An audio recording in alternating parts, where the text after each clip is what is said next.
I'm gonna bust you up, Plum Thumb, and then I'm gonna wear your clothes. That was weird.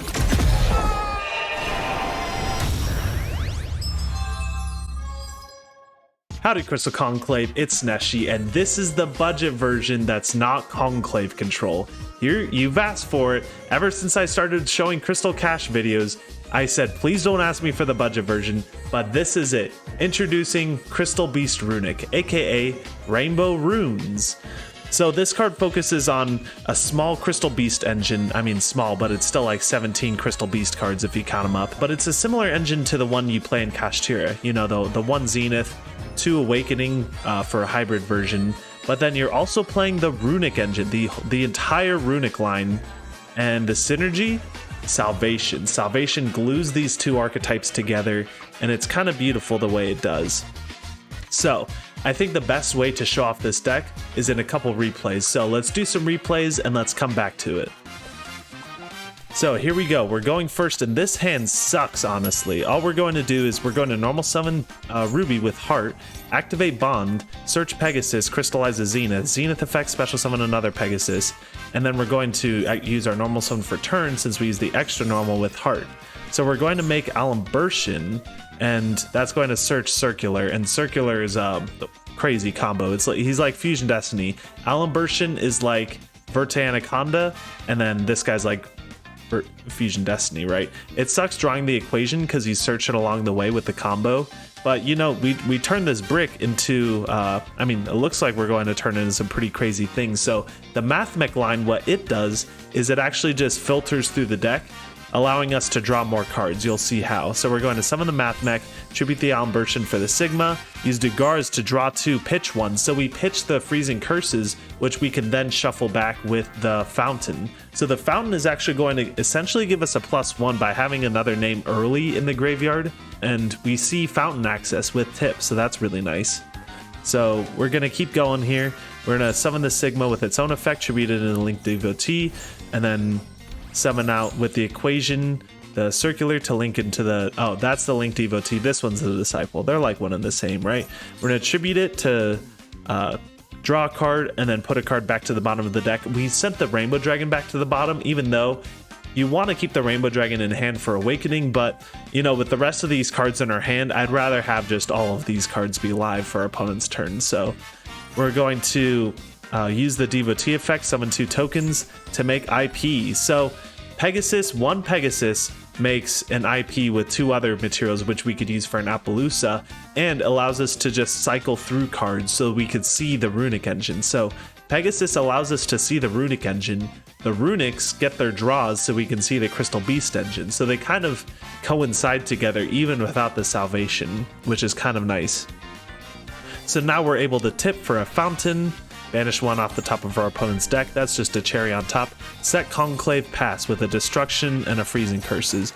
Our opponent's going to Twin Twisters, and what's really cool is, I've actually included this later, he's going to pop the Fountain and the Bridge of the Heart, but we could have, well, one sec.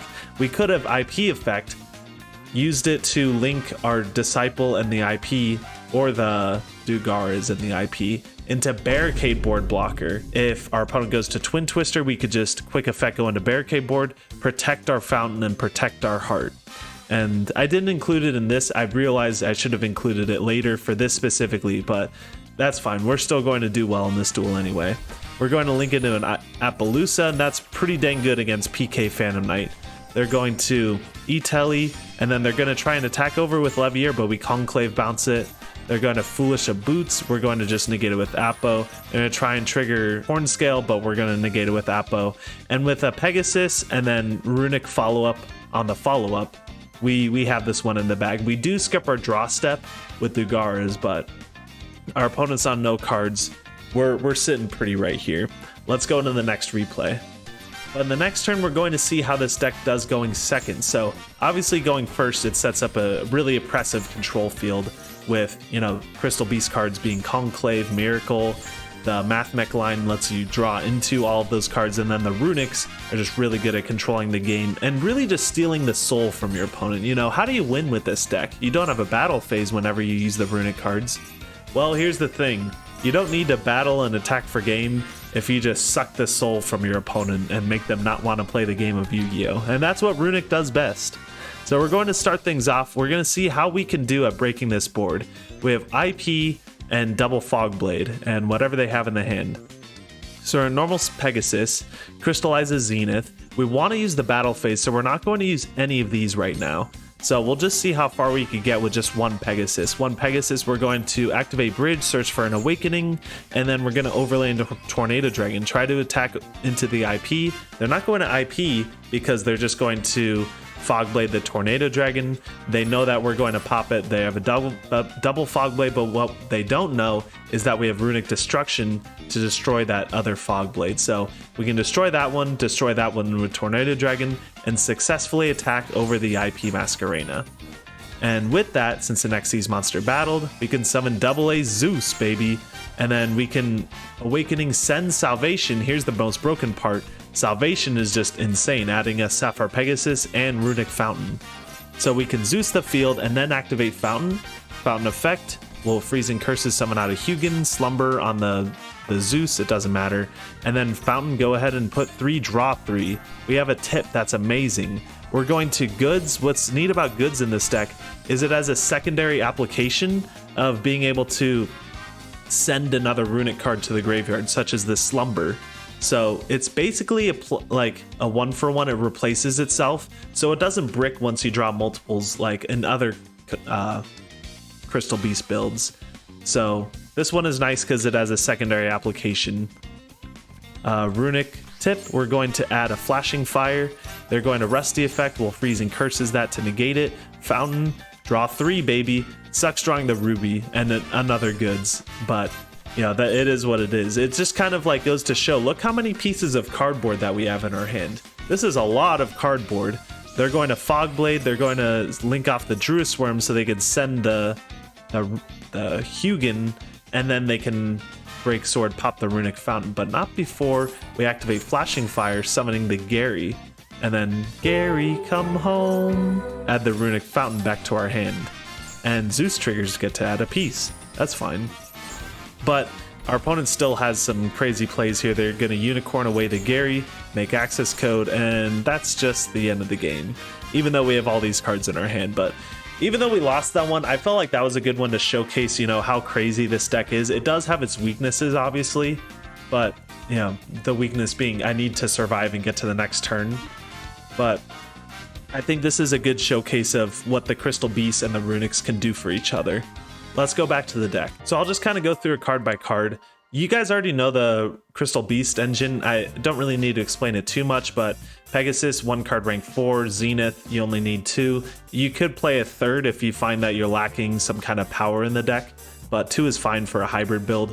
1 Ruby because the Crystal Beasts like to go to the back row and use their inherent crystallization mechanic to snowball advantage, and it all climaxes into an Awakening, summoning a Ruby, and then summoning them all back, Soul Charge like effect for an OTK.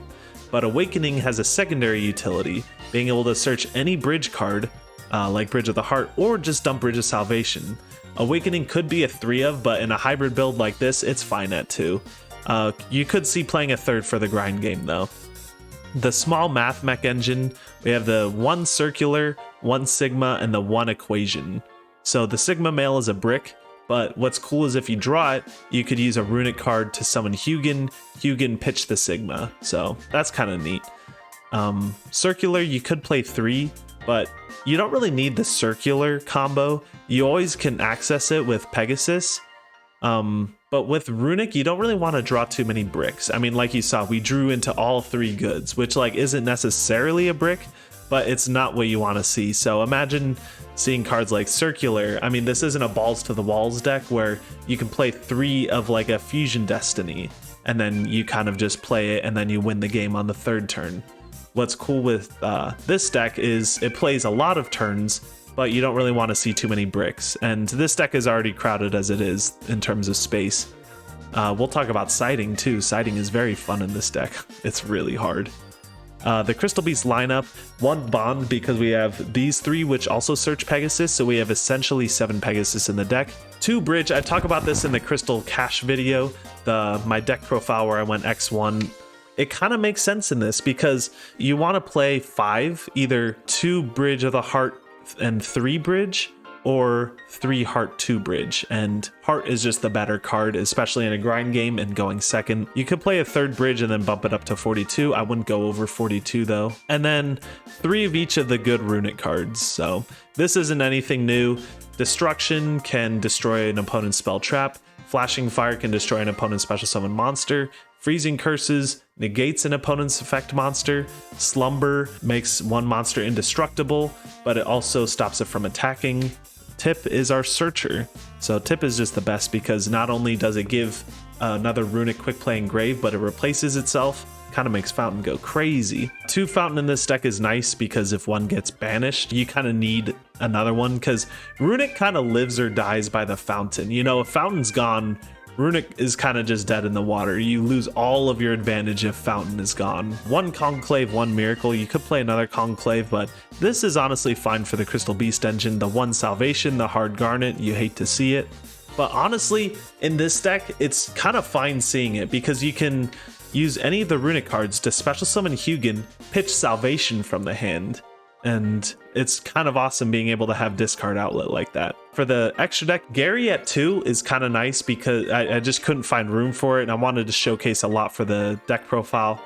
But Gerri being a level 4 is really nice being able to go into Alembertian if you want to do the Mathmech line. So say Zenith gets negated off of the Pegasus normal summon, you can still summon Gerri, use that as a level 4. So almost like the Sprite Runick theory, where you use Hugin as a level 2 to summon your sprites. Gerri is nice because you can use it for a level 4 or for a rank 4 to go into the Mathmech line. Hugin searches for Fountain. It also can protect your Runick cards by banishing itself. Gerri comes home. 1 Zeus, but you could play 2 because if you play 1 of it, you play none of it. Baguska, the Crystal Beast boss monster, Tornado Dragon, crazy. You can set the Salvation and then pop it with Tornado Dragon and then have a Tornado Dragon for your opponent's turn, but you could also just pitch it with Dagars or just pitch it with Hugin, that's probably the best. 1 Albert Einstein for the Mathmech line. Other cards for the Mathmech line, the Devotee, the Disciple, IP which can go into either Barricade Board, Nightmare Unicorn, or Appaloosa. And the 1 Lingaribo, which we could use for the Mathmechs, which is another option, stop any trap-based strategies, and that's another nice use for the Mathmechs, but it's also stopping the Ibly lock. You know, Kashtira be out here Iblying people, and that's kind of rude. But that's the deck. This is cool just as an option of another hybrid way to play Crystal Beast. So this, I think, is one of the more viable decks of the format. Crystal Cash, I think, is a little bit better than this, but this is a very solid option, as well as Conclave Control. Conclave Control can be a little pricey because you do want to play like the Fenrirs and the Wraith Soth, because that just puts it a little bit over the top. But I think this is one of the better budget options we have in the current format. So Runick is back, baby. Now that the Shizu shufflers are gone, Runick is back. Thank you guys for watching this video. I hope you'll consider, thinking about this deck and what the Mathmech engine can do for Crystal Beast moving forward, especially for this deck. I think it has a very nice home in this deck, but thank you guys for checking it out. Please don't banish me from the top of your deck, and I'll see you guys in the next one. Peace.